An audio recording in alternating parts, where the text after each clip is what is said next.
Hello everyone. मैं नवनीत पाठक स्वागत करता हूँ आप सभी का आपके अपने यूट्यूब चैनल पर। आज जो है हम लोग एनटीपीसी की क्वेश्चन सीरीज को शुरू करने वाले हैं। जैसा कि आपको पता है एनटीपीसी के एग्जामिनेशन और उसके फॉर्म्स फिल हो चुके हैं। अब आप लोगों को उसकी तैयारी करना शुरू करना है। तो आज के सेट में मैं आपके सामने जनरल नॉलेज और कंप्यूटर के क्वेश्चन को लेकर के आया हूँ। ये प्रीवियस ईयर के सारे क्वेश्चन हैं। इसमें मैंने सिर्फ और सिर्फ करंट अफेयर के जो क्वेश्चन थे उनको ड्रॉप कर रखा है, क्योंकि वो डायनेमिक सेशन होता है, वो चेंज होता रहता है। उसके लिए आपको करंट अफेयर को तैयार करना पड़ेगा। और अगर आपको नीड होगी तो मुझे बता दीजिएगा, मैं करंट अफेयर के क्वेश्चंस भी आपके सामने लेकर के आ जाऊंगा। तो आज हम लोग जनरल नॉलेज और कंप्यूटर के क्वेश्चन को करने जा रहे हैं। ये सेट जो है वो 2019-20 में आया हुआ क्वेश्चन है। तो 2019-20 में कई शिफ्ट में पेपर हुए थे और कई सेट बने थे उसके। तो सारे सेट को मैं आपके साथ डिस्कस करूंगा यहाँ पर। तो ये उसका सेट 1 है। ठीक, तो सबसे पहला क्वेश्चन आपकी स्क्रीन पर है। What colour is solid iodine? Solid iodine का इसमें से रंग क्या होता है? व्हाइट होता है, कलरलेस होता है, पर्पल टू पर्पल ब्राउन होता है, या फिर लाइट ब्राउन होता है? आप एक चीज ध्यान में रखिएगा, जो आयोडीन होता है, आयोडीन का कलर जो होता है वो होता है पर्पल टू पर्पल ब्राउन। अब देखिए बाबू ध्यान से, अगर आप आयोडीन के कलर की बात करते हो, आयोडीन के कलर की बात करते हो, तो वो पर्पल होता है, या फिर आप उसको जोड़ सकते हो ब्लैक से। उसके बाद पर्पल ब्राउन अपीयर करता है ऐसे ब्लैक कलर का, इस वजह से पर्पल या फिर ब्लैक के तौर पर भी अगर क्वेश्चन आपके सामने आता है तो उसके साथ आप चले जाएंगे। ठीक। अगर आयोडीन की मैं बात करता हूं, तो आयोडीन का एटॉमिक नंबर जो होता है वो होता है 53। आयोडीन का एटॉमिक नंबर क्या होता है? 53। और आयोडीन जब हीट होता है तो इसका ऊर्ध्वापातन होता है, जिसको आप बोलते हो सब्लिमेशन। सब्लिमेशन सब्लिमेशन का मतलब होता है ये सॉलिड सॉलिड स्टेट से सीधे जो होता है वो गैसेस स्टेट पे आ जाता है। मतलब इसका लिक्विड फेज नहीं होता है, तो सॉलिड जब सीधे से गैसियस फेज में आ जाता है तो उसे सब्लिमेशन बोला जाता है, ऊर्ध्वापातन बोला जाता है। जैसे तुमने कैम्फर के बारे में पढ़ा होगा, कैम्फर या फिर कपूर के बारे में आप जानते होंगे, तो कपूर जो होता है वो सॉलिड से सीधे गैसियस स्टेट में आ जाता है, तो सब्लिमेशन होता है वो। ठीक। और जब इसको आप हीट करते हो तो ये सॉलिड से जब गैसियस फॉर्म में आता है, तो इससे जो गैस निकलती है वो जो होती है वो आपकी वॉयलेट कलर की होती है। किस कलर की होती है बेटा? वॉयलेट कलर की होती है। ठीक। अब अगर आपसे ये पूछता है कि इसका कलर वॉयलेट क्यों होता है, तो इसके जो मॉलिक्यूल होते हैं, आयोडीन के जो मॉलिक्यूल होते हैं, वो ग्रीन और येलो के जो भी कलर होते हैं उसको वो एब्जॉर्ब कर लेते हैं। उसको क्या करते हैं बेटा? एब्जॉर्ब कर लेते हैं। एब्जॉर्ब करने की वजह से यहाँ पर वायलेट कलर आपको दिखना शुरू हो जाता है। तो मोटी मोटी चीजें आपको आयोडीन के बारे में ये ध्यान में रखना है। ये पेपर में पूछा हुआ क्वेश्चन है। नेक्स्ट क्वेश्चन देखते हैं। Who was the last emperor of Maurya dynasty? Maurya वंश का आखिरी शासक कौन था? ये तो बहुत ही आसान सा क्वेश्चन है। तो मौर्य वंश का आखिरी शासक जो था वो था आपका बृहद्रथ। कौन था बेटा? बृहद्रथ था। ठीक। तो इससे रिलेटेड कुछ और क्वेश्चन है जो आपको दिमाग में रखने हैं। जैसे अगर मैं बात करता हूँ मगध एम्पायर की, तो सबसे पहले आता है हर्यक वंश। हर्यक वंश। हर्यक वंश के बाद आता है शिशुनाग वंश। शिशु नागवंश। शिशुनाग वंश के बाद आता है आपका नंदवंश। नंदवंश के बाद आता है मौर्य वंश। मौर्य वंश के बाद आता है आपका शुंग वंश। शुंग वंश के बाद आता है कर्ण वंश। और उसके बाद जो साउथ का एक वंश था जिसको बोला जाता है आंध्र, आंध्र सातवाहन वंश। सातवाहन वंश। तो इसके पहले और आखिरी शासक आपको दिमाग में रखने हैं। तो जैसे अगर मैं हर्यक वंश की बात करता हूं, तो हर्यक वंश के जो आपके संस्थापक थे उनका नाम था बेटा बिंबिसार। बिंबिसार। हर्यक वंश के जो संस्थापक थे उनका नाम क्या था बेटा? बिंबिसार। और जो आखिरी शासक थे उनका नाम था नागदर्श। था बेटा नागदर्श था। वहीं पर शिशुनाग की बात करते हैं, तो शिशुनाग के संस्थापक जो थे वो शिशुनाग ही थे। शिशुनाग वंश के जो संस्थापक थे उनका नाम क्या था बेटा? शिशुनाग ही थे। और आखिरी जो शासक था वो था आपका महानंदन। कौन सा बेटा? महानंदन। नंद वंश की अगर आप बात करते हो तो इसके संस्थापक जो थे वो थे आपके महापद्मनंद। महापद्मनंद। और इसके जो आखिरी शासक थे नंद वंश के वो थे आपके घनानंद या फिर धनानंद बोला जाता है। घनानंद या फिर धनानंद बोला जाता है। मौर्य वंश की अगर आप बात करते हो तो मौर्य वंश के संस्थापक कौन थे? चंद्रगुप्त मौर्य। और आखिरी शासक आप लोगों ने देख लिया, उसका नाम क्या था बेटा? बृहद्रथ था। शुंग वंश की अगर आप बात करते हो तो शुंग वंश के संस्थापक कौन थे बेटा? पुष्यमित्र शुंग। पुष्यमित्र शुंग इसके संस्थापक थे। ये बात कौन थे बेटा? पुष्यमित्र शुंग इसके संस्थापक थे। और आखिरी शासक जो थे वो थे इसके देवभूति। देवभूति जो थे वो इसके आखिरी शासक थे। कर्ण वंश की बात करते हो तो कर्ण वंश के जो आपके संस्थापक थे उनका नाम था वासुदेव। कर्ण वंश के संस्थापक जो थे उनका नाम था बेटा वासुदेव। और इसके जो आखिरी शासक थे उनका नाम था सुशर्मन। सुशर्मन। आंध्र सातवाहन की वंश की बात करते हो तो इसके जो संस्थापक थे उनका नाम था सीमुक। कौन थे बेटा? सीमुक थे। और इनके जो आखिरी शासक थे वो थे विजय शतकर्णी। विजय शतकर्णी। इसको आपको दिमाग में रखना है। हर्यक वंश के संस्थापक कौन हो गए बेटा? बिंबिसार हो गए, आखिरी हो गए नागदश। शिशुनाग के शिशुनाग हो गए, आखिरी महानंदन हो गए। नंदवंश के महापद्मनंद हो गए और आखिरी कौन हो गए? घनानंद हो गए। मौर्य वंश के संस्थापक चंद्रगुप्त मौर्य हो गए, आखिरी कौन हो गए? बृहद्रथ हो गए। शुंग वंश का कौन हो गया? पुष्यमित्र शुंग हो गया, आखिरी जो हो गए वो देवभूति हो गए। कर्ण वंश की अगर बात करते हो तो संस्थापक वासुदेव हो जाते हैं, आखिरी जो होते हैं शर्मन हो जाते हैं। हाँ, सातवाहन वंश की बात करते हो तो सेमुक हो जाते हैं और आखिरी जो होते हैं वो विजय शतकर्णी हो जाते हैं। तो ये पहले और आखिरी आपको दिमाग में रखने ही रखने हैं मगध एम्पायर की जब आप बात करते हो तो। और ये सारे वंश आपको दिमाग में याद करना है और सीक्वेंस से याद करना है। सीक्वेंस से याद करने का बहुत ही आसान सा तरीका होता है बेटा। आप लोगों ने सीखा भी होगा हसी ना माशुका। हसी ना माशुका। माशुका। ठीक। तो ह से हो गया हर्यवंश, सी से हो गया शशनाग वंश, न से हो गया नंदवंश, म से हो गया मौर्य वंश, शू से हो गया शुंग वंश, क से हो गया कर्ण वंश और आखिरी में जो आ की मात्रा है उससे हो जाता है आंध्र सातवाहन वंश। तो ये वंशों की क्रोनोलॉजी भी आपको याद रखनी है और उसके संस्थापक और आखिरी शासक भी आपको दिमाग में रखने हैं। नेक्स्ट देखते हैं बेटा। क्वेश्चन नंबर 3 है, in web browser which of the following is used to say frequently visited website. जो भी आप वेबसाइट आप लगातार यूज कर रहे हो, आप फ्रीक्वेंटली जाते हो वहां पर, बहुत जरूरी हो जाता है वहां पर आप जाते हो, डेली वहां पर विजिट करते हो, जो कहीं ना कहीं आप उसको सेव करके रखते हो बेटा। तो क्या वो हिस्ट्री होता है, क्या वो टास्क मैनेजर होता है, फेवरेट होता है या सेव एज होता है? तो देखो, हिस्ट्री जो होता है, जितनी भी चीजें आप ब्राउज करते हो उन सब का जो डेटा होता है वो हिस्ट्री में आता है। टास्क मैनेजर क्या होता है? आप जो भी चीज़ें अपने लैपटॉप में या कंप्यूटर में परफॉर्म कर रहे हो, उसके स्टेटस को देखने के लिए या फिर कंप्यूटर के स्टेटस को देखने के लिए, कंप्यूटर में जो आपके सीपीयू की वर्किंग कंडीशन है, जीपीयू की वर्किंग कंडीशन है, उसको देखने के लिए, परफॉर्मेंस को देखने के लिए या जो-जो ऐप आप रन कर रहे हो, उनको एंड सेशन करने के लिए आप टास्क मैनेजर का यूज़ करते हो। सेव एज़ का यूज़ क्यों करते हो? किसी भी चीज़ को अगर आपको सेव करना है अपने लैपटॉप में, अपने कंप्यूटर में, तो आप किसका यूज़ करते हो बेटा? सेव एज़ का यूज़ करते हो। अब यहाँ पर फेवरेट आता है और फेवरेट की जगह पर अगर एक टर्म आता है बेटा बुकमार्क, आता है बेटा बुकमार्क। ये दोनों एक ही चीज होते हैं। कहीं कहीं पर फेवरेट्स लिखा हुआ आता है, कहीं कहीं पर क्या लिखा हुआ आता है बेटा? बुकमार्क्स लिखा हुआ होता है। तो वेब ब्राउजर में अगर आप कहीं पर किसी भी ऐसी वेबसाइट है जहां पर आप बार बार फ्रिक्वेंटली जाते हो, तो उसके लिए किस किस ऑप्शन का यूज करोगे बेटा? फेवरेट का यूज करते हो या फिर बुकमार्क का यूज करते हो? तो या तो फेवरेट ऑप्शन में रहेगा तो फेवरेट के साथ चले जाएंगे, बुकमार्क रहेगा तो बुकमार्क के साथ चले जाएंगे। तो इसका सही आंसर क्या हो गया? Option number C. ठीक।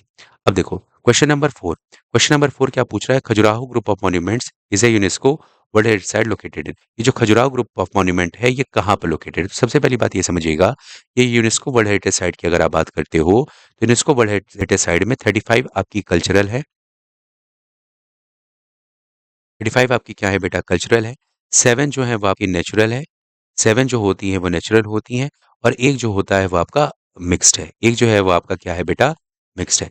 आज की डेट की मैं बात बता रहा हूँ, आज जब मैं वीडियो ये बना रहा हूँ तो उस समय इतनी है। 35 आपकी कल्चरल हो जाती है, 7 आपकी नेचुरल हो जाती हैं और एक जो हो जाती है वो मिक्स्ड हो जाती है। कल्चरल का मतलब होता है, कल्चर किसके द्वारा बनाया जाता है बेटा? इंसानों के द्वारा बनाया जाता है। तो कल्चर मतलब होता है वो ऐसे आपके हेरिटेज चीजें जो कि इंसानों द्वारा बनाई गई हैं, जो किसी ना किसी के संस्कृति से जुड़ा हुआ है। नेचुरल का मतलब हो गया जो कि नेचर द्वारा हमें दिया गया है, वो 7 हो गए। मिक्स्ड का मतलब होता है वहाँ पर कल्चरल भी है और नेचुरल भी है। तो जो कंचनजंगा है वो मिक्स्ड में आता है। तो 7 आपके नेचुरल हो गए, एक 35 जो हो गए वो कल्चरल हो गए। ठीक? तो इतना दिमाग में रखिएगा। अब इसके लिए आपका जो वर्ल्ड हेरिटेज साइट का है, अगर आप इसको पढ़ना चाहते हैं तो इसका पूरा डिटेल आपका यूट्यूब चैनल पर भी मौजूद है। आपके स्टैटिक जीके वाले सेक्शन में जाएँगे तो वहाँ पर आपको मिल जाएगा। दूसरा, अगर आपको शॉर्ट में इसको रिवीजन करना होता है तो जो इंस्टाग्राम है वहाँ पर मैंने इसकी रील बना करके डाल दी है। तो वहाँ पर भी जाकर के आप इसको रिवाइज कर सकते हो। 3 रील में 60 सेकंड में आपके सारे के सारे वर्ल्ड हेरिटेज साइट वहाँ पर मैं आपको बता चुका हूँ। तो एक बार उसको भी जाकर के आप लोग देख सकते हो। तो यहाँ पर जो पूछ रहा है वो पूछ रहा है खजुराहो ग्रुप ऑफ मॉन्यूमेंट जो यूनेस्को वर्ल्ड हेरिटेज साइट है कहाँ पर स्थित है, तो ये है छतरपुर डिस्ट्रिक्ट में, मध्य प्रदेश में। छतरपुर डिस्ट्रिक्ट है, कहाँ पर बेटा, मध्य प्रदेश में, वहां पर स्थित। ठीक है। अब एक चीज ध्यान में रखिएगा, रिसेंट की अगर आप बात करते हैं तो मोडेम है, मोडेम्स हैं। मोडेम्स क्या होते हैं बेटा, ग्रेवयार्ड हैं, जो असम में अहोम डायनेस्टी थी, अहोम डायनेस्टी थी, उसके जो आपके ब्यूरियल सिस्टम होता था उसको मोडेम्स बोला जाता था, मोडेम या फिर मोएदम बोला जाता था, मोएदम बोल दो या फिर इंग्लिश में उसको मोडेम्स बोला जाता है, मोएदम या फिर मोडेम्स बोल सकते हो। तो अहोम डायनेस्टी एक वंश हुआ करता था आपका असम में, तो वहां पर जो लाशें होती थी उनको दफनाने का एक तरीका था, एक आपका मेथड था। तो इसको जो था वो 2024 में रिसेंट में मान्यता मिली है यूनेस्को वर्ल्ड हेरिटेज साइट का। वहीं पर अगर मैं 2023 की बात करता हूं तो 2023 में इंडिया में दो दो चीजों को वर्ल्ड हेरिटेज साइट में शामिल किया गया था। एक है आपका होयसल टेम्पल, होयसल टेम्पल कर्नाटक में, कर्नाटक में। और उसके बाद से अगर आप बात करते हो तो है शांति निकेतन, शांति निकेतन, ये कहाँ पर है बेटा, वेस्ट बंगाल में। तो 2023 में दो को वर्ल्ड हेरिटेज साइट में शामिल किया गया था, होयसल टेम्पल जो कर्नाटक में है और शांति निकेतन जो वेस्ट बंगाल में है। और 2024 में जो रिसेंट है आपका, वो है अहोम डायनेस्टी का जो ब्यूरल सिस्टम होता है जिसको मोएदम बोला जाता था, उसको 2024 में शामिल किया गया है। उसी तरीके से अगर पूछता है कि खजुराहो ग्रुप ऑफ मॉन्यूमेंट्स को कब शामिल किया गया था, तो ये शामिल किया गया था 1986 में। कब शामिल किया गया था बेटा, 1986 में शामिल किया गया था। और ये कहाँ पर लोकेटेड है, मध्य प्रदेश, जो कि मध्य प्रदेश में स्थित है, छतरपुर डिस्ट्रिक्ट में। अपना दिमाग में रखिएगा, ठीक। लेटेस्ट वाला याद रखना है और लेटेस्ट के एक साल पहले वाला याद करना है। लेटेस्ट वाला कौन सा हो गया, मोदम हो गया। 2023 में किसको किसको मिला है बेटा, होयसल टेम्पल है कर्नाटक में, और दूसरा कौन सा है आपका, शांति निकेतन है। और खजुराहो ग्रुप ऑफ मॉन्यूमेंट को 1986 में मिला था, और कहाँ पर लोकेटेड है, मध्य प्रदेश में लोकेटेड है। अब देखो, on which lake is the golden temple is located, तो गोल्डन टेम्पल किस आपके सरोवर पर या फिर किस झील पर स्थित है, तो वो है आपका अमृत सरोवर लेक है बेटा, अमृत सरोवर। गोल्डन टेम्पल को हरमंदिर साहिब भी बोला जाता है। कहाँ पर स्थित है बेटा, अमृतसर में। गोल्डन टेम्पल कहाँ पर है, अमृतसर में स्थित है, अमृतसर में है। तो और किस झील पर स्थित है बेटा, वो अमृत सरोवर लेक पर स्थित है। तो ये कहाँ पर हो गया बेटा, पंजाब में। कहाँ पर हो गया बेटा, पंजाब में। उसी तरीके से अगर गोल्डन लेक की बात करते हैं तो गोल्डन लेक कहाँ पर है बेटा, जम्मू एंड कश्मीर में।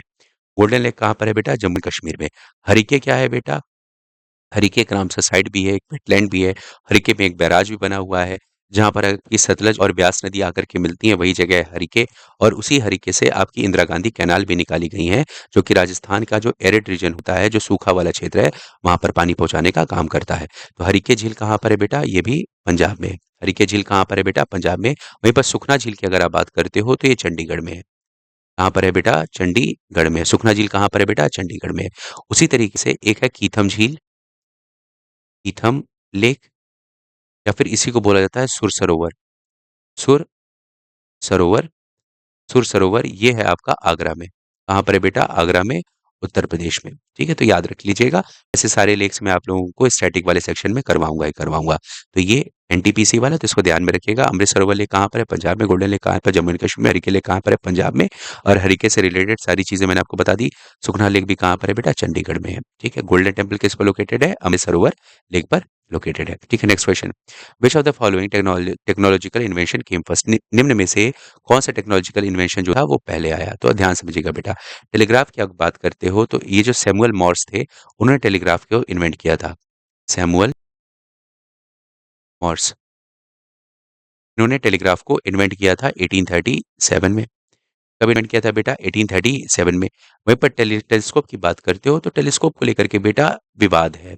जैसे एक है आपकी हैंस लिपर्शी, हैंस लिपर्शी ने टेलीस्कोप को खोजने का श्रेय मिलता है, लेकिन सबसे पहली बार टेलीस्कोप का प्रयोग करके चीजों को देखने का काम गैलीलियो ने किया था, गैलीलियो गैलीली ने किया था। तो जो आपके हैंस लिपर्शी हैं, उन्होंने इसको खोजा था बेटा 1608 में, या फिर गैलीलियो गैलीली ने इसको एक साल बाद यूज करना शुरू किया था 1609 में। ठीक? तो 68, 69 टेलीफ़ोन की अगर आप बात करते हो, तो टेलीफ़ोन की खोज करने वाले कौन थे बेटा? इन्वेंट करने वाले कौन थे बेटा? ग्राहम बेल थे। कौन थे बेटा? ग्राहम बेल थे और इन्होंने इसकी इन्वेंशन किया था वो 1876 में किया था। वहीं टेलीटाइप की अगर आप बात करते हो तो ये 90s की ये आपके 20th सेंचुरी की बात हो जाती है, तो बहुत बात की बात है। तो अगर आप इनकी बात करते हो, तो इनमें से सबसे पुराना कौन-सा है? तो आप बोलोगे टेलीस्कोप है। इनमें से कौन-सा इन्वेंशन जो सबसे पहले आया था वो आपका कौन-सा हो गया? टेलीस्कोप हो गया। तो टेलीग्राफ की अगर बात करते हो तो सैमुअल मॉर्स हैं, जिन्होंने इसको इन्वेंट किया था। टेलीस्कोप की बात करते हैं तो हैंस लिबर्शी आ जाते हैं बनाने वाले में और सबसे पहली बार इसका यूज़ करने वाले में कौन से आ जाते हैं? गैलीलियो गैलीली ने आ जाते हैं। तो गैलीलियो गैलीली का ही नाम लेते हैं। अगर मान लो गैलीलियो गैलीली और हैंस लिबर्शी दोनों एक साथ अगर आपके ऑप्शन में आ जाते हैं, तो हैंस लिबर्शी के साथ आप चले जाइएगा। मैं क्लियर बता रहा हूँ बेटा। गैलीलियो गैलीली और हैंस लिबर्शी इन्वेंशन में अगर पूछता है, गैलीलियो गैलीली और हैंस लिबर्शी दोनों एक साथ अगर आ जाते हैं, तो किसके साथ आप चले जाएँगे? हैंस लिबर्शी के साथ चले जाएँगे, ठीक? जिन्होंने 1698 में इसको इन्वेंट किया था। लेकिन अगर नहीं आते हैं तो आप गैलीलियो गैलीली के साथ जाएँगे क्योंकि सबसे पहली बार इसको यूज़ करने वाले कौन थे आपके? गैलीलियो गैलीली थे। टेलीफ़ोन की खोज करने वाले कौन थे बेटा? ग्राहम बेल थे। 1876 में उन्होंने इसको इन्वेंट किया था, बनाया। ठीक है, अब देखो, अब नेक्स्ट क्वेश्चन पूछ रहा है मृणाली साराभाई एसोसिएटेड विद। मृणाली साराभाई किससे जुड़ी हुई हैं? चित्र से जुड़ी हुई हैं, तंजौर पेंटिंग से जुड़ी हुई हैं, भरतनाट्यम से जुड़ी हुई हैं, मधुबनी पेंटिंग से जुड़ी हुई हैं। तो आप लोगों को आर्ट एंड कल्चर की सीरीज़ में जो मैंने क्वेश्चन करवाए हैं आप लोगों को, सारी चीज़ें मैंने वहाँ पे बहुत डिटेल में और बहुत सारे क्वेश्चन मैंने करवा दिए हैं। उस क्वेश्चन से जुड़े हुए जितनी भी चीज़ें बन सकती थी, सब मैंने करवाया है। फ़ोक डांसेस करवा दिए, क्लासिकल डांसेस सब करवा दिए हैं। एक बार आप उसे जाकर के ज़रूर देख सकते हैं। तो आपकी ये जो डांस फॉर्म वाले जो क्वेश्चन्स आते हैं, वो सारे आपके आराम से हो जाएँगे। ये सारी चीज़ें वहाँ पर बताई हैं, चाहे कथकली हो गया, चाहे भरतनाट्यम हो जाता है, मणिपुरी हो जाता है, ओडिसी हो जाता है, सब करवा दिया है वहाँ पर मैंने। सारी चीज़ें कथक से जुड़े हुए जितने भी आपके अ, आर्टिस्ट हैं, सबके नाम वहाँ पर मैंने बता दिए। एक बार उसे जाकर के आप लोग ज़रूर देखिएगा। हाँ, उतने उससे ज़्यादा आपसे नहीं पूछेगा, बस उतना आप लोग कर लीजिए। ठीक, तो मृणाली साराभाई किससे जुड़ी हुई हैं? तो भरतनाट्यम हो गया, भरतनाट्यम के साथ-साथ इनको कथकली के लिए भी जाना जाता है। कथक कली के लिए भी जाना जाता है। तो जो मृणाली साराभाई हैं, वो किसके लिए फ़ेमस है बेटा? भरतनाट्यम और कथकली के लिए फ़ेमस है। नेक्स्ट आ जाते हैं, which of the following type of X ray does not which of the following type of rays does not penetrate earth atmosphere? अब देखो इसमें से ये पूछ रहा है, निम्न में से कौन-सी ऐसी रे है जो अर्थ के एटमॉस्फियर को पेनिट्रेट नहीं कर सकती? यानी पेनिट्रेट का मतलब होती है भेद करके अंदर नहीं आ सकती है। तो देखो बाबू ध्यान से, कुछ इलेक्ट्रोमैग्नेटिक वेव्स होती हैं, जैसे सबसे पहले आती है आपकी एक्स-रे, एक्स-रे के बाद आती है आपकी गामा रे, गामा रे के बाद आती है अल्ट्रावायलेट रे। उसके बाद आती हैं आपकी विजिबल लाइट जिसको आप विबग्योर से लिखते हो। फिर आपकी बात आती है इंफ्रारेड, इंफ्रारेड, उसके बाद आती है माइक्रोवेव और लास्ट में आती है आपकी रेडियो वेव, ठीक? अब ये जो मैंने सीक्वेंस बनाया हुआ है, जब आप इधर से इधर जाते हैं, जब आप लेफ्ट से राइट की तरफ जाएँगे, तो इनकी जो होती है, इनकी वेवलेंथ बढ़ती है। वेवलेंथ क्या होती है बेटा? बढ़ती है। जब आप राइट से लेफ्ट की तरफ आएँगे, राइट से कहाँ पर आएँगे बेटा? लेफ्ट की तरफ आएँगे, तो इनकी एनर्जी बढ़ती है। एनर्जी बढ़ती है। एनर्जी बढ़ती है और फ्रीक्वेंसी क्या होती है बेटा? फ्रीक्वेंसी भी बढ़ती है। अब ध्यान समझो बेटा, वेवलेंथ इस चीज़ को दिखाता है कि वो रेज़ कितनी दूर जाएगी, ठीक है बात? वह रेज़ कितनी दूर जाएगी इसको वेवलेंथ दिखाता है। तो सबसे ज़्यादा दूर जाने वाली रेज़ कौन-सी होगी बेटा? रेडियो वेव, क्योंकि इसकी वेवलेंथ क्या है बेटा? ज़्यादा है और एनर्जी ज़्यादा होने का मतलब क्या होता है? उसकी पेनिट्रेशन पावर को दिखाता है, भेदन क्षमता को दिखाता है। तो सबसे ज़्यादा जो भेदन क्षमता होती है, वो होती है आपकी, ये मैंने थोड़ा-सा इसको ऐसे कर दिया है, 1 मिनट बेटा, 1 मिनट रुको। यहाँ पर आएगी आपकी गामा रेज़, फिर आती है आपकी एक्स रेज़। पहले आएगी आपकी गामा रेज़ और फिर आती है आपकी एक्स-रे। अब देखिए बेटा, तो अगर मैं बात करता हूँ वेवलेंथ की, तो वेवलेंथ ये दिखाता है कि सबसे ज़्यादा दूर कौन-सी आएगी, तो सबसे ज़्यादा दूर जाने वाली रेज़ कौन-सी होगी बेटा? तो आप बोलोगे रेडियो वेव। तो कम्युनिकेशन में आप किसका यूज़ करते हो बेटा? किसी किसी को दूर दूर बैठे चीज़ों को बात करने के लिए आप किसका यूज़ करोगे बेटा? रेडियो वेव का यूज़ करोगे। तो और एनर्जी की अगर आप बात करते हो तो होती हैं गामा किरणें होती हैं। तो गामा किरणें क्या होती हैं बेटा? ध्यान समझिएगा। गामा किरणें का मतलब होता है कि उसकी पेनिट्रेशन पावर इतनी ज़्यादा होती है कि वह आपके सेल्स को भी भेज सकती हैं। किसको भेज सकती हैं बेटा? सेल्स को भी भेज सकती हैं और सेल्स को भेजने के साथ-साथ वो आपके न्यूक्लियोलस के अंदर भी जाकर के न्यूक्लियस के अंदर भी जाकर के आपके डीएनए को भी चेंज कर सकती हैं। तो पेनिट्रेशन पावर एनर्जी किस चीज़ को दिखाता है? उसकी पेनिट्रेशन पावर को। पर एनर्जी ज़्यादा होने के साथ-साथ इनकी वेवलेंथ क्या हो गई है बेटा? कम हो गई है। वेवलेंथ कम होने की वजह से वो ज़्यादा दूर तक नहीं जा पाएँगी। तो मतलब ये हमारे अर्थ के एटमॉस्फियर को पेनिट्रेट नहीं कर पाएँगी। एनर्जी ज़्यादा है, पर ये ज़्यादा दूर तक नहीं जा पाएँगी। Same goes for X ray, same goes for X ray. X ray के पास भी एनर्जी ज़्यादा होती है, पर वो हमारे एटमॉस्फेयर को पेनिट्रेट नहीं कर पाती है, क्योंकि ज़्यादा दूर तक वो ट्रैवल नहीं कर पाएगी। वहीं पर अगर आप अल्ट्रावायलेट रेज़ की बात करते हो, यूवी रेज़ की बात करते हो, तो यूवी रेज़ में कुछ जो होती हैं, वो आपके ओज़ोन लेयर द्वारा रोक दी जाती हैं, कुछ जो होती हैं आपके सरफेस तक पहुँचती हैं। तो यहाँ से सरफेस पर पहुँचने वाली क्रियाएँ शुरू हो जाती हैं। UV rays, VIBGYOR, infrared, microwave और रेडियो वेव, ये सब आपके अर्थ सरफेस पर पहुँचती हैं, पर कौन-सी नहीं पहुँच पाती है? गामा तो पहले ही खत्म हो जाएगी और एक्स-रे आपके एटमॉस्फेयर में नहीं पहुँच पाएगी। तो ये देखो, क्या विज़िबल लाइट पहुँच पाएगी? हाँ, विबग्योर आती है बेटा, विबग्योर आती है। क्या अल्ट्रावायलेट रेज़ पहुँच जाएँगी? हाँ, अल्ट्रावायलेट रेज़ की भी कुछ किरणें होती हैं जो आपके सरफेस तक पहुँच जाती हैं। रेडियो वेव, हाँ, बिल्कुल पहुँचेगी, सबसे ज़्यादा दूर तक जाने वाली रेडियो वेव ही होती हैं। तो कौन-सी नहीं आ पाएँगी बेटा? एक्स-रे नहीं आ पाएँगी और कौन-सी नहीं आ पाएँगी बेटा? गामा रे नहीं आ पाएँगी। अच्छा, अगर मान लो एक्स-रे की जगह यहाँ पर मान लो दे दिया आपका इंफ्रारेड, क्या दे दिया बेटा? इंफ्रारेड, तो अब किसके साथ आप जाओगे? तो विज़िबल लाइट हो जाएगा, वो तो जाएगा ही जाएगा, इंफ्रारेड वो तो जाएगा ही जाएगा, रेडियो वेव वो तो जाएगा जाएगा, पर अल्ट्रावायलेट रेज़ में से जो ये ए, बी और सी में डिवाइड होते हैं, तो कुछ अल्ट्रावायलेट किरणें होती हैं, जो आपके अर्थ के एटमॉस्फेयर को पेनिट्रेट नहीं कर पाएँगी, तब आप किसके साथ चले जाओगे? अल्ट्रावायलेट।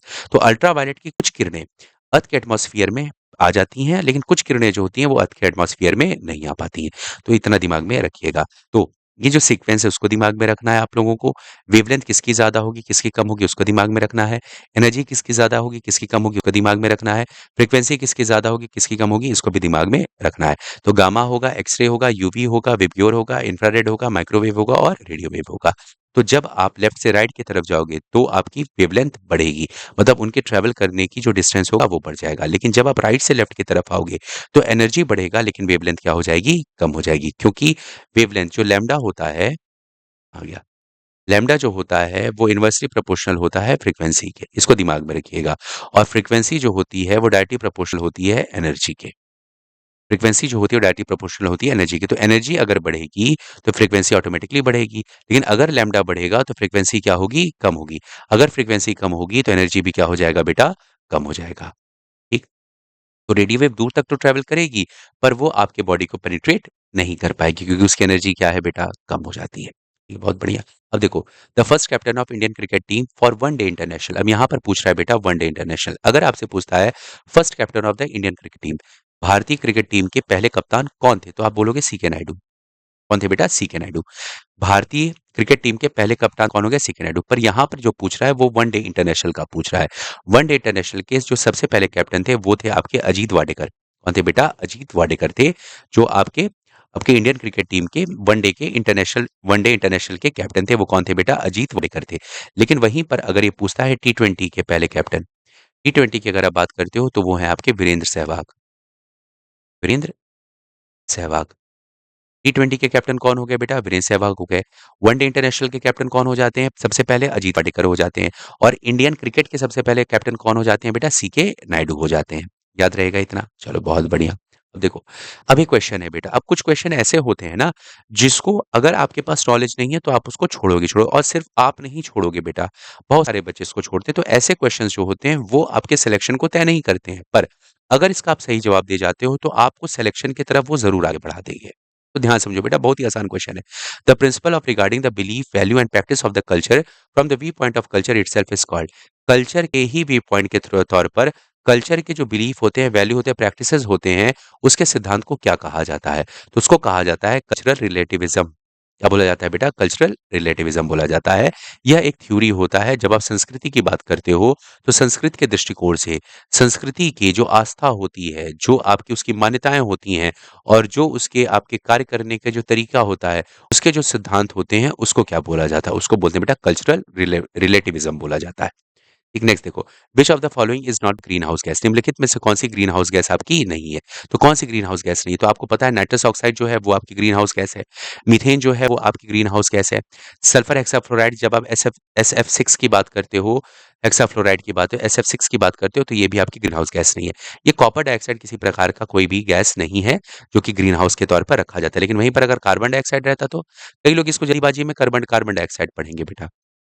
नहीं, क्या लिखा हुआ है बेटा? कॉपर डाइऑक्साइड लिखा हुआ है। कार्बन डाइऑक्साइड होता है तो कार्बन डाइऑक्साइड एक ग्रीन हाउस गैस है, लेकिन वही कॉपर डाइऑक्साइड ये ग्रीन हाउस गैस नहीं है। तो इसका सही जवाब क्या हो गया बेटा? कॉपर डाइऑक्साइड ये ग्रीन हाउस गैस नहीं है। बाकी की 3 क्या है? आपकी ग्रीन हाउस गैस है। ठीक है? और वाटर वेपर देता है, तो वाटर वेपर भी एक प्रकार की ग्रीन हाउस गैस के तौर पर ही काम करती है। ठीक, नेक्स्ट आ जाओ।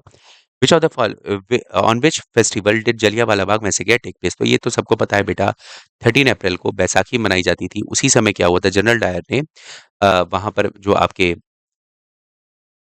आपके कुछ लोग इकट्ठा हुए थे आपके जलियांवाला बाग में बैसाखी के फेस्टिवल को मनाने के लिए। वहां पर जनरल डायर ने, रॉयलेट एक्ट पास हो चुका था बेटा, तो जनरल डायर वहां पर पहुंचते हैं और अंधाधुंध गोलियां चला देते हैं। तो जलियांवाला बाग मैसेकर वहां पर होता है।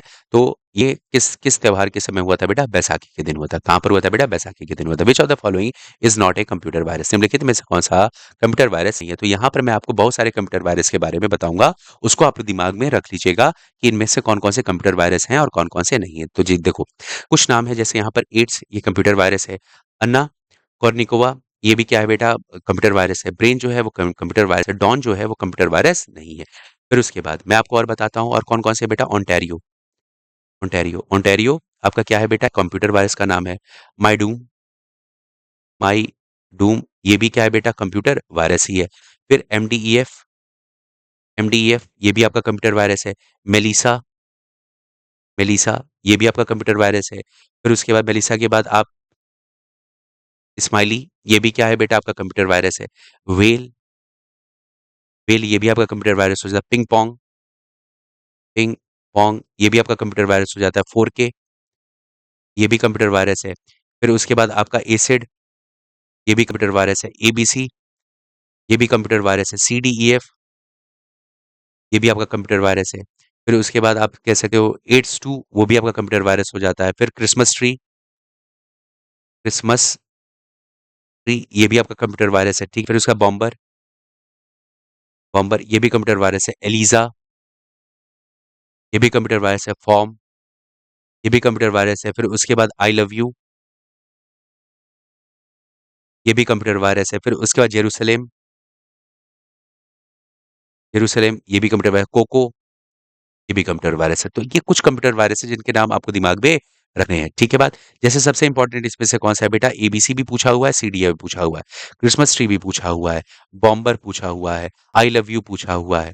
ठीक है बात। उसके बाद आपका कौन सा पूछा? वेल पूछा हुआ है, सिमली पूछा हुआ है, मेलिसा पूछा हुआ है। ये सारे आपको दिमाग में रखने हैं। एड्स तो है ही, एड्स 2 भी है बेटा, ब्रेन भी है, अन्ना कॉर्निकोवा भी है। तो इसका डॉन, लेकिन डॉन जो है इसमें से कंप्यूटर वायरस नहीं है। ठीक, नेक्स्ट क्वेश्चन देखते हैं बेटा। Question number 14, in the Republic of India the administrative head of the union territory is? देखो, अगर आप यूनियन टेरिटरी की बात करते हो तो वहां के जो आपके एडमिनिस्ट्रेटिव हेड होते हैं उनको अपॉइंट किया जाता है प्रेसिडेंट के द्वारा, और उस एडमिनिस्ट्रेटिव हेड को बोला जाता है लेफ्टिनेंट गवर्नर, या फिर चीफ कमिश्नर, या फिर एडमिनिस्ट्रेटर, ये बोला जाता है। ठीक, तो यहाँ पर जो ऑप्शन दिया हुआ है प्रेसिडेंट द्वारा अपॉइंटेड होता है, और उसको हम क्या बोलते हैं बेटा? लेफ्टिनेंट गवर्नर बोला जाता है। गवर्नर कहाँ पर होते हैं बेटा? स्टेट में होते हैं। प्राइम मिनिस्टर क्या होता है? जो सेंटर में जो काउंसिल ऑफ मिनिस्ट्री होती है उसका मुखिया जो होता है वो प्राइम मिनिस्टर होता है। तो इसका सही जवाब क्या हो गया बेटा? लेफ्टिनेंट गवर्नर हो गया, appointed by president of India. ठीक है बात। फिर Jayakwadi project is one of the largest irrigation project on the river. Jayakwadi project एक बहुत बड़ा इरिगेशन प्रोजेक्ट है। कहाँ पर स्थित है बेटा? वो है आपकी गोदावरी नदी पर। कहाँ पर स्थित है बेटा? गोदावरी नदी पर स्थित है।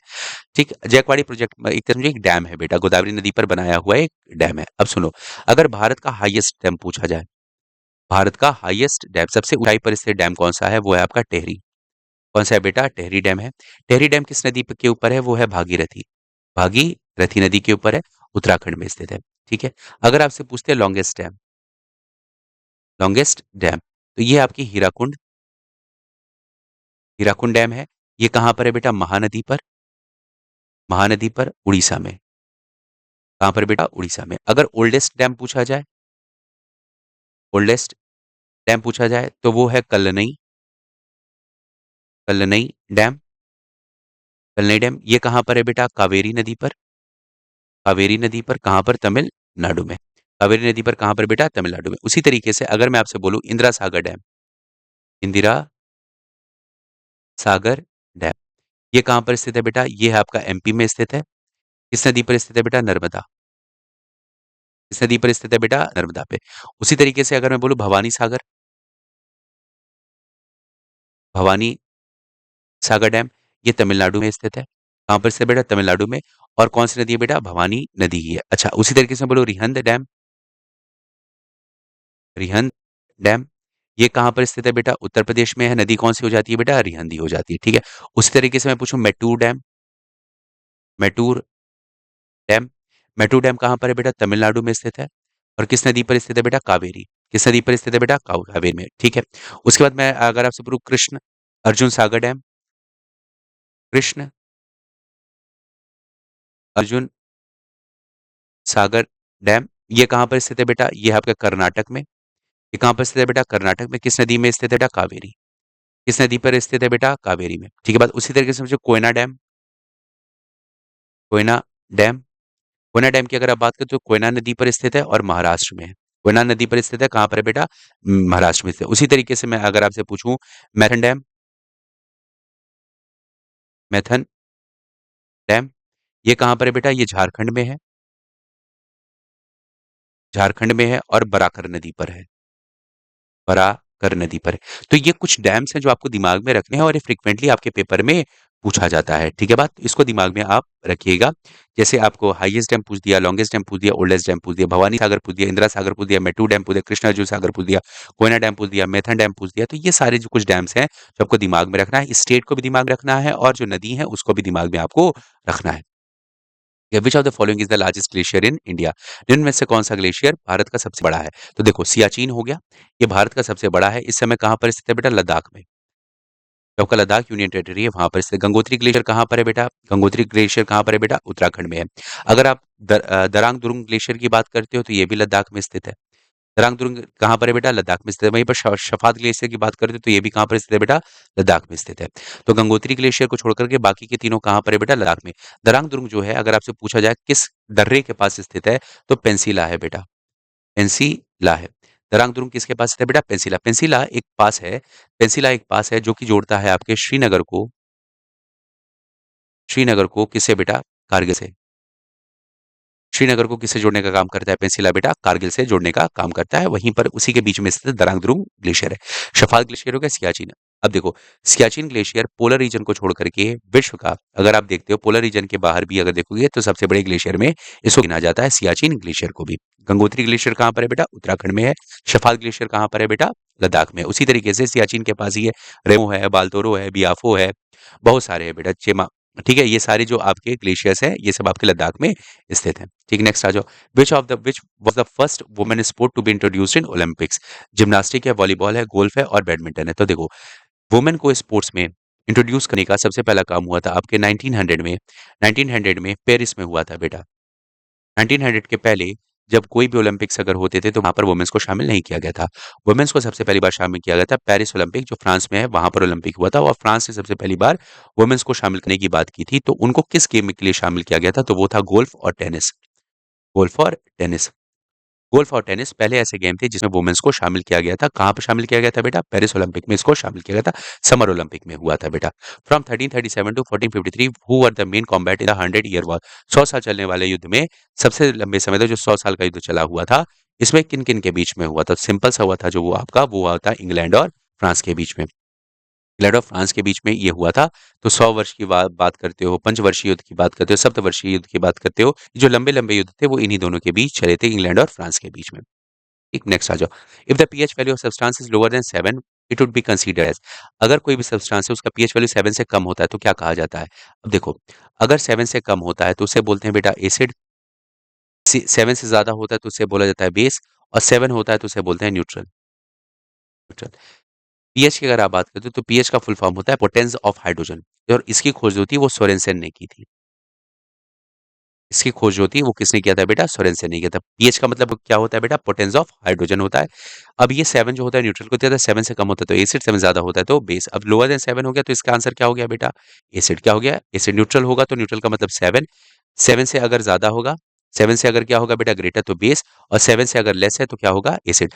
आयन नहीं होते। आयन का मतलब होता है इलेक्ट्रॉन, इलेक्ट्रॉन या तो ऐड होगा या तो क्या होगा बेटा? माइनस। अगर ऐड होता है तो उसे बोलते हैं कैटायन, और माइनस होता है मतलब अगर उसमें से निकल जाता है तो उसको बोलते हैं बेटा एनायन। क्या बोलते हैं बेटा? एनायन। ठीक है, कैटायन हो गया। कैटायन मतलब होता है पॉजिटिव चार्ज। पॉजिटिव चार्ज का मतलब हो गया कि इलेक्ट्रॉन उसमें से बाहर निकल गया है। नेगेटिव चार्ज का मतलब होता है कि इलेक्ट्रॉन उसमें ऐड हो गया है, ठीक। जैसे किसी भी एटम की अगर आप बात करते हो तो उसमें इलेक्ट्रॉन बराबर क्या होता है? प्रोटॉन। न्यूट्रल एटम की मैं बात करता हूँ। अगर किसी में से इलेक्ट्रॉन अगर आपका बाहर निकल गया तो प्रोटॉन की मात्रा बढ़ गई, तो प्रोटॉन पे चार्ज होता है पॉजिटिव, तो क्या हो जाता है बेटा, कैटायन बन जाता है। लेकिन वहीं पर अगर इलेक्ट्रॉन ऐड हो गया, इलेक्ट्रॉन क्या हो गया, ऐड हो गया, तो इलेक्ट्रॉन की संख्या जो होगी वो प्रोटॉन से ज्यादा हो जाएगी, तो एटम चार्ज का आ जाता है बेटा निगेटिव, तो बच जाता है एनायन। ठीक है, तो याद रखोगे आयंस दूसरी चीज होती है। बाकी अगर पीएच की बात करते हो तो न्यूट्रल बेस और एसिड में उसको कन्वर्ट करते हैं। आयंस होते हैं इलेक्ट्रॉन के या तो ऐड होने से या तो उसके हटने की वजह से बनेंगे। एनायन और कैटायन होते हैं। In which state world heritage site of basilica of Bom Jesus is located. अब देखो, बेसिलिका ऑफ बोम जीसस जो होता है वो convent convent and churches of Goa जो यूनेस्को वर्ल्ड हेरिटेज साइट में शामिल है, उसमें उसका एक पार्ट है बेटा। गोवा में एक ही आपका वर्ल्ड हेरिटेज साइट है जिसको बोला जाता है convent and churches of Goa, एक ही है बेटा। और उसका पार्ट है बेटा बेसिलिका ऑफ बॉम जीसस, ये है बेटा। ये कहाँ पर स्थित है बेटा, गोवा में स्थित है। अब churches and convent of Goa अगर पूछता है तब भी वो गोवा में स्थित हो जाएगा। चर्चेज एंड कॉन्वेंट कहाँ कहाँ पर स्थित है, तो वो गोवा में है। और बेसिलिका ऑफ बॉम जीसस जो है वो इसी का एक पार्ट हो जाता है जो कि गोवा में लिखा हुआ है। विच of the following is not a resource of calcium. अब देखो बेटा, अगर चीज की बात करते हो तो ये भी कैल्शियम का सोर्स है। कोलार्ड ग्रीन्स की अगर बात करते हो तो ये भी है। जो अंजीर होता है, फिक्स होता है, ये भी कैल्शियम का सोर्स होता है। इन कैरेट्स की अगर बात करते हो तो ये सोर्स होता है बीटा कैरोटीन का। बीटा कैरोटीन का, बीटा कैरोटीन आपके बॉडी में जाता है और लीवर इसे कन्वर्ट करता है बेटा विटामिन ए में। विटामिन ए में, जिसको आप बोलते हो बेटा रेटिनॉल। क्या बोलते हैं बेटा, रेटिनॉल बोलते हो। ठीक है, तो ये जो कैरेट होता है वो बीटा कैरोटीन का सोर्स होता है, या फिर मोटा मोटा अगर आप बोलोगे तो विटामिन ए का सोर्स होता है, ना कि कैल्शियम का सोर्स होता है। परंतु ये चीज जो होता है, कोलार्ड ग्रीन्स होते हैं और फिक्स होते हैं, ये तीनों जो है वो सोर्स है किसके बेटा, कैल्शियम के। कैरेट नहीं है, तो नॉट पूछा है ना बेटा, तो नॉट का आंसर क्या हो जाएगा बेटा, कैरेट हो जाएगा। ठीक है, who was the first Indian to became the Nobel laureate. अब देखो, नोबेल लॉरेट की अगर आप बात करते हो तो सबसे पहली बार जो नोबेल प्राइज मिला था वो मिला था आपका रविंद्रनाथ टैगोर को। किसको मिला था बेटा, रविंद्रनाथ टैगोर को 1913 में मिला था। कब मिला था बेटा, 1913 में। और किस सेक्टर में मिला था बेटा, लिटरेचर में। इसे मिला था बेटा, लिटरेचर में इसको मिला था। दूसरा जो पाए थे वो पाए थे सीवी रमन। सीवी रमन पाए थे, और कब पाए थे बेटा, 1930 में। किस किस किस क्षेत्र में पाए थे बेटा, फिजिक्स में। ठीक है, तीसरे की अगर आप बात करते हो तो तीसरा जो था वो हरगोबिंद खुराना ने पाया था। हरगोबिंद खुराना, हरगोबिंद खुराना, ये पाए थे 1968 में। किस सेक्टर में पाए थे बेटा, मेडिसिन, मेडिसिन में। चौथे की अगर आप बात करते हो तो चौथा जो था वो थी आप mother Teresa. Mother Teresa, mother Teresa को मिला था 1979 में। किस सेक्टर में मिला था बेटा, पीस। किस सेक्टर में मिला था बेटा, पीस में मिला था। ठीक, उसके बाद आते हैं आपके सुब्रमण्यम चंद्रशेखर एस चंद्रशेखर। इनको मिला था बेटा 1983 में। इनको कब मिला था बेटा, 1983 में। किस सेक्टर में मिला था बेटा, फिजिक्स। किस सेक्टर में मिला था बेटा, फिजिक्स। उसके बाद आते हैं आपके छठे, अमर्त्य सेन। अमर्त्य सेन, अमर्त्य सेन, इनको मिला था 1998 में। किस सेक्टर में मिला था बेटा, इकोनॉमिक्स में। किस सेक्टर में मिला था बेटा, इकोनॉमिक्स में। उसके बाद आते हैं वी रामकृष्णन। फिर उसके बाद वेंकट रमन रामकृष्णन नाम था इनका, वी रामकृष्णन। वी रामकृष्णन को मिला था बेटा 2009 में। 2009 में, ठीक है, 2009 में केमिस्ट्री के क्षेत्र में। केमिस्ट्री के क्षेत्र में। आठवीं की अगर आप बात करते हो तो आठवां जो था ये मिला था आपको कैलाश सत्यार्थी। कैलाश सत्यार्थी, ये मिला था 2014 में। किस सेक्टर में मिला था बेटा, पीस। किसे मिला था बेटा, पीस में। उसके बाद नौवां जो था वो मिला था आपका अभिजीत बनर्जी को। अभिजीत बनर्जी को 2019 में। किस सेक्टर में मिला था बेटा, इकोनॉमिक्स में। किसे मिला था, इकोनॉमिक्स। अब सुनो बाबू ध्यान से, अगर आपसे पूछा जाता है मेडिसिन के क्षेत्र पाने वाले कितने हैं बेटा, तो एक हो गए। फिजिक्स के क्षेत्र में पाने वाले कितने हो गए बेटा, दो हो गए। फिजिक्स के क्षेत्र में पाने वाले कौन से हो गए बेटा, दो हो गए। इकोनॉमिक्स के सेक्टर में पाने वाले कितने हो गए बेटा, दो हो गए। अगर केमिस्ट्री की बात करते हो तो एक हो जाता है। पीस के सेक्टर की बात करते हो तो दो हो जाते हैं।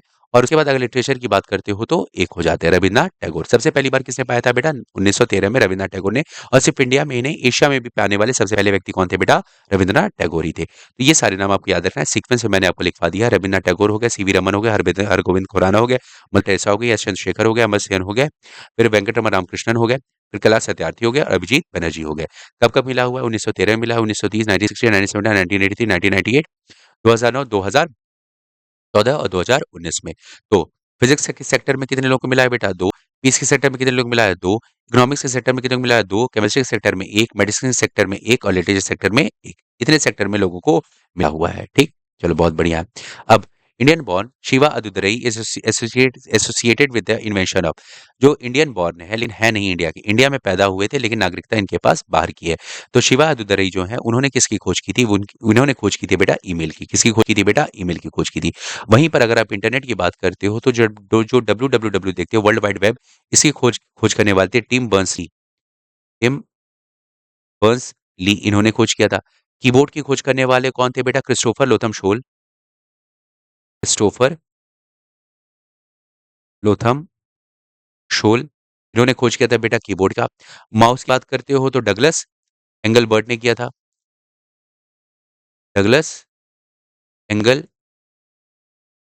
बर्ट ने किसकी खोज की थी बेटा? आपके माउस की खोज की थी। तो ईमेल की खोज करने वाले कौन थे? शिवादित्य। इंटरनेट की खोज करने वाले जिसमें www की बात करते हैं टिम बर्नर्स-ली ने किया था। कीबोर्ड की खोज करने वाले क्रिस्टोफर लोथम शोल थे। क्रिस्टोफर लोथम शोल थे। वहीं माउस की खोज करने वाले कौन थे बेटा? आपके डगलस एंगल बर्ट थे माउस की खोज करने वाले। खोज करने वाले नहीं, इन्वेंट करने वाले, ठीक है? तो इसको ध्यान में रखिएगा। अब देखो, रिलोकेशन ऑफ इंडेंजर्ड और rare species from their natural habitat to protected area equipped for their protection and preservation is called. अब सुनो बाबू ध्यान से, कंजर्वेशन करने के कुछ तरीके होते हैं, वो सारे तरीके यहाँ पर दे रखा हुआ है। जैसे एक्स का मतलब होता है, एक्स मतलब होता है बाहर, मतलब अगर किसी भी एनिमल को आप उसके नेचुरल हैबिटाट से निकाल करके कहीं बाहर ले जा करके प्रिजर्व करते हो। नेचुरल हैबिटाट क्या होता है? उनका जंगल। अब हर जंगल में हर जानवर सर्वाइव नहीं कर पाएगा। जैसे अगर आप हिमालयन क्षेत्र की बात करोगे, अगर माउंटेनियस रीजन की बात करते हो, वहां के एनिमल अलग होंगे। एरिड रीजन की बात करोगे तो वहां के एनिमल अलग होंगे। अगर आप ट्रॉपिकल रीजन में आओगे तो वहां के एनिमल अलग होंगे। अगर उनके नेचुरल हैबिटाट से निकाल करके उनको किसी और जगह पर रख करके अगर उनको कंजर्व किया जाता है, प्रोटेक्ट किया जाता है, तो ऐसे कंजर्वेशन को बोला जाता है बेटा ex situ. Ex situ outside natural habitat, outside natural habitat किया जाता है, नेचुरल हैबिटाट हैबिटाट में किया जाता है। इन सीटों का मतलब क्या हो गया? इन मतलब हो गया इनसाइड बेटा। इनसाइड का मतलब हो गया जहां पर वो रहते हैं, जहां पर उनका हैबिटाट है, जहां पर उनका घर है, जहां पर उनका आवास है, वहीं पर उनको रख करके उनको हम प्रोटेक्ट करेंगे, तो उसको बोलते हैं बेटा इन सीटू कन्वर्जन। मतलब in the natural habitat, in the natural habitat. Ex situ conservation का मतलब क्या होता है? एक्साइल कंजर्वेशन का मतलब होता है outside natural habitat in the human controlled environment. मतलब नेचुरल हैबिटाट का मतलब क्या हो गया? जैसे दो तरह के हैबिटाट, अब मान लो एक हैबिटाट है, यहाँ पर कोई जानवर रहता है, हम इसको निकाल करके दूसरी जगह पर रखते हैं और यहाँ पर इसके सर्वाइव करवाते हैं, ये इसका इन सीटू हो गया। ये क्या हो गया बेटा? Ex situ. अब ना ही हम इन सीटू में रख रहे हैं, ना ही एक्स सीटू में रख रहे हैं, उसको हम लेबोरेटरी में ले आ रहे हैं। अब लैब में ला करके रख रहे हैं और यहाँ पर जितनी भी चीजें, जो भी कंडीशंस हैं, वो सब ह्यूमन के द्वारा कंट्रोल होती हैं, उसको बोलते हैं एक्साइल कंजर्वेशन। उसको क्या बोला जाता है बेटा? Ex situ conservation. Outside natural habitat, outside natural habitat in human controlled environment. ठीक है बात? तो इसको बोलते हैं एक्साइल कंजर्वेशन। तो एक्सी2 याद रखो। क्या याद रखोगे बेटा? एक्सी2 का मतलब होता है जहां पर वो रह रहे हैं उसके अलावा किसी और जगह पर रख करके उनको कंजर्व किया जाएगा। इंस्टीट्यूट का मतलब होता है जहां पर उनका घर है वहीं पर उनको प्रोटेक्ट किया जाएगा, उसको इंस्टीट्यूट बोलेंगे। एक्साइल का मतलब क्या होता है? जिनके नेचुरल हैबिटाट से बाहर निकाल रहे हैं और ह्यूमन कंट्रोल्ड एनवायरनमेंट में उनको रख करके प्रोटेक्ट किया जा रहा है, कंजर्व किया जा रहा है, तो उसको एक्साइल कंजर्वेशन बोलेंगे। तो यहाँ पर जो पूछा जा रहा है कि जो रेयर स्पीसीज हैं या फिर इंडेंजर्ड जो स्पीसीज हैं, उनको नेचुरल हैबिटाट से निकाल करके प्रोटेक्टेड एरिया में इक्विप किया जा रहा है। प्रोटेक्टेड एरिया में मतलब उनके नेचुरल हैबिटाट से निकाल करके किसी और जगह पर, लेकिन वो रीजन क्या है बेटा? नेचुरल ही है, मैन मेड नहीं है। वो कैसा रीजन है बेटा? नेचुरल ही है, प्रोटेक्टेड है, वहां पर इनको रख करके कंजर्व किया जा रहा है। तो वो कैसा हो जाता है बेटा? एक्सी2। कैसा हो जाता है बेटा? एक्सी2। लेकिन वहीं पर अगर ह्यूमन कंट्रोल हो जाएगा तो एक्साइल कर देंगे। ठीक है, चलो अब देखो, from which of the country fundamental duties of the Indian constitution borrowed.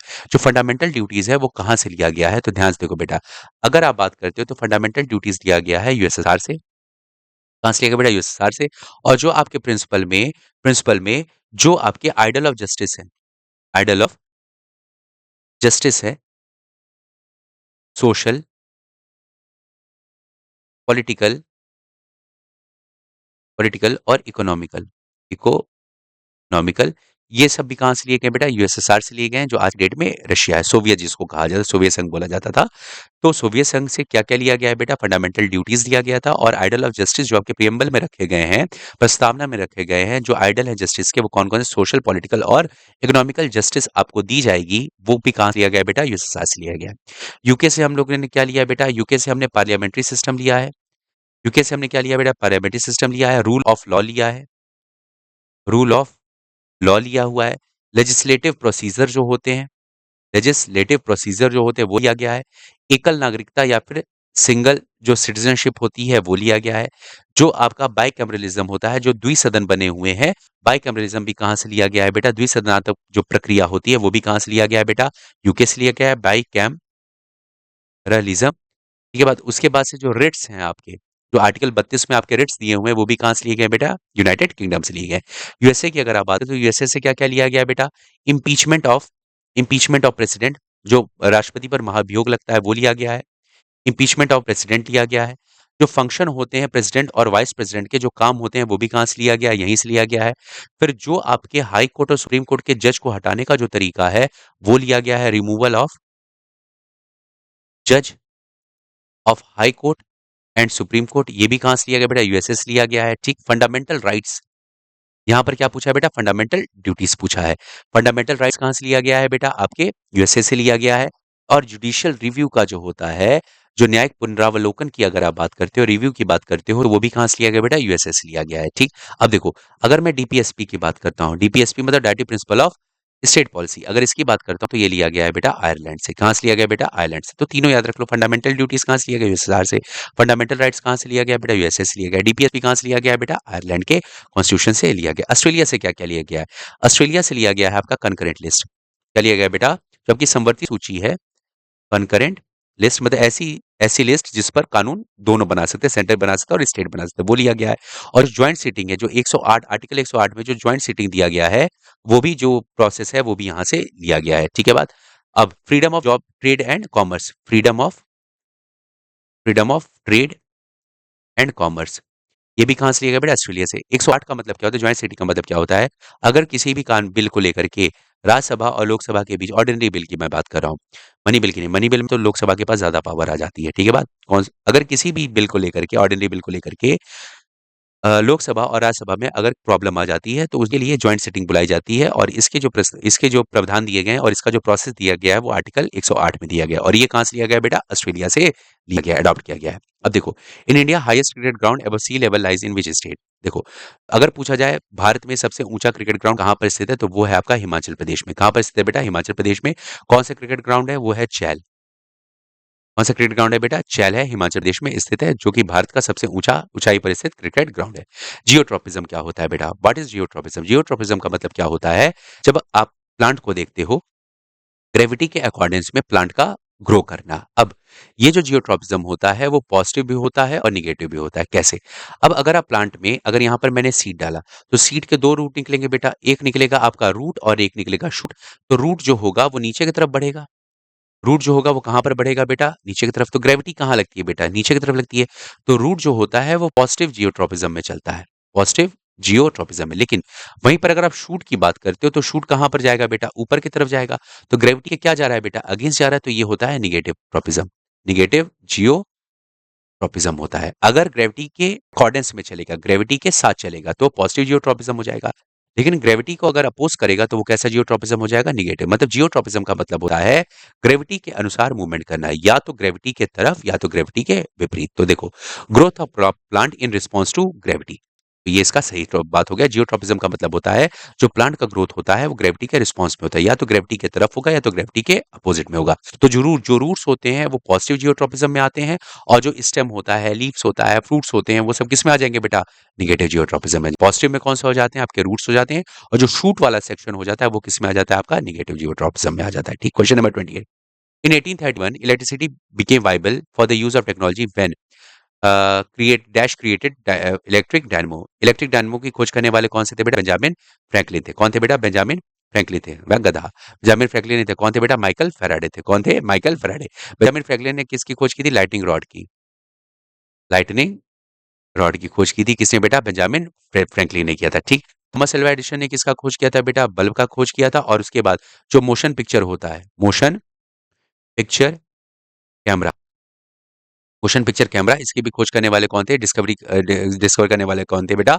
Thomas Alva Edison थे। बेंजामिन फ्रैंकलिन ने क्या खोजा बेटा? लाइटनिंग रॉड खोजा था। तो इसका सही जवाब कौन हो गया? इलेक्ट्रिक डायनामो को खोजने वाले कौन थे बेटा? माइकल फैराडे हो गए। ठीक है, अब देखो, when an object thrown straight upward gets to the top of its path its, अब देखो, किसी भी ऑब्जेक्ट को अगर आप सरफेस से ऊपर की तरफ भेजते हो, तो जब ये अपने पाथ के एकदम टॉप पर पहुंचेगा तो यहाँ पर इसकी वेलोसिटी क्या होगी बेटा?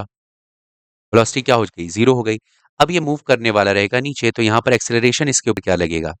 एक्सीलरेशन। अब ऊपर की तरफ है बेटा, तो यहाँ पर वही होता है, जी का मान होता है 10 मीटर पर सेकंड स्क्वायर, या फिर आप बोल सकते हो 9.8 मीटर पर सेकंड स्क्वायर, जो भी होगा। तो इस समय जो होगा, इस समय इसकी वेलोसिटी जीरो होगी, परंतु इसका एक्सेलरेशन जो होगा वो 10 मीटर पर सेकंड स्क्वायर होगा, या फिर 9.8 मीटर पर सेकंड स्क्वायर होगा। तो इसका सही जवाब क्या हो गया बेटा? ऑप्शन 20 का सही जवाब हो जाता है। फिर देखो, which of the following gases are responsible for the discoloration of brass, इनमें से कौन सी ऐसी गैसेज हैं जो कि ब्रास के डिस्कलरेशन के लिए रिस्पॉन्सिबल है? तो अब देखो, ब्रास जो होता है बेटा एक एलॉय होता है, वो एलॉय है कॉपर, कॉपर और जिंक का होता है, कॉपर और जिंक का होता है।